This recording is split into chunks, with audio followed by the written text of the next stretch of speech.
Now, while various organizations across the country celebrated Women's Day yesterday, members of the Women Affected by Mining United in Action did things differently. They staged protests in different mining towns to highlight what they describe as injustices at the hands of mining companies and government. Francina Nkosi, acting convener at the union, talks to us now live. Francina, thank you very much for your time. I believe that your organization also had a baseline audit done. Can you just tell us what you found from this audit, the numbers that you found from this audit? Okay, thank you very much for having me, and greetings to everyone watching. The baseline that we found is that most of women are affected by GBV, and they don't know how to deal with this because of lack of SAPS that have the victims places to accommodate women, and also the police stations are far, especially in rural areas.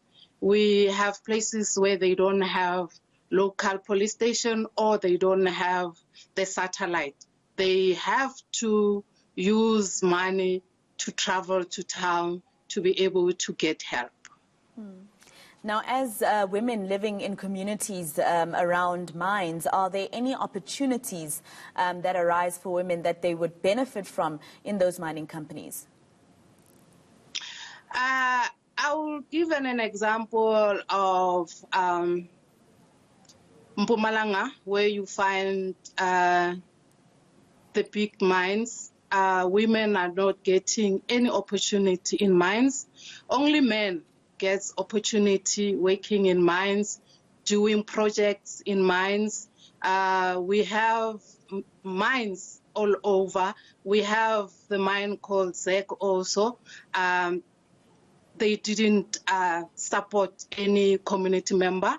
As I speak, they don't have even a clinic to assist them, and they still live in crack houses. As you know, women living in mining areas, they carry burdens a lot more than women living in the urban areas. That's the challenge that women come across. Now, tell us a little bit more about, your statement that women living around mines have, or rather carry more burden than those living in urban areas. What do you mean there? Okay.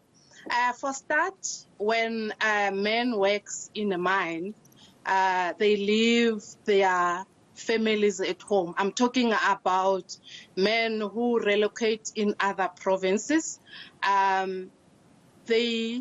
When they reach a place, is that they add numbers of communities living there, and a woman left at home, she will be the one taking care of the kids. She will be the one taking care of the sick.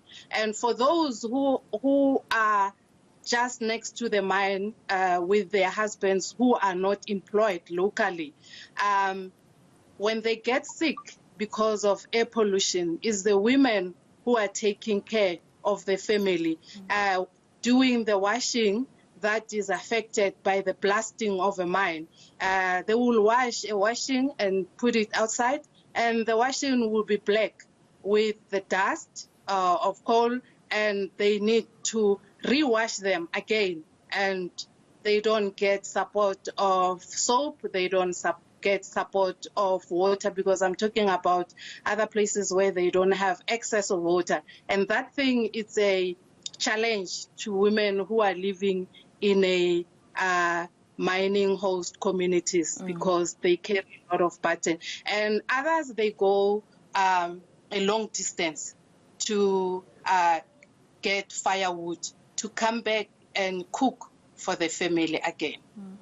Sis Francina, just very quickly, because we're running out of time. Yesterday you had, those marches around many communities in mining areas. What are the changes that you're expecting to see from government, from mining companies? I mean, for instance, your baseline audit even said 40% of the women you spoke to say that they get jobs for sex. So what are the changes that you want to see happening after your marches yesterday? Yeah, come again.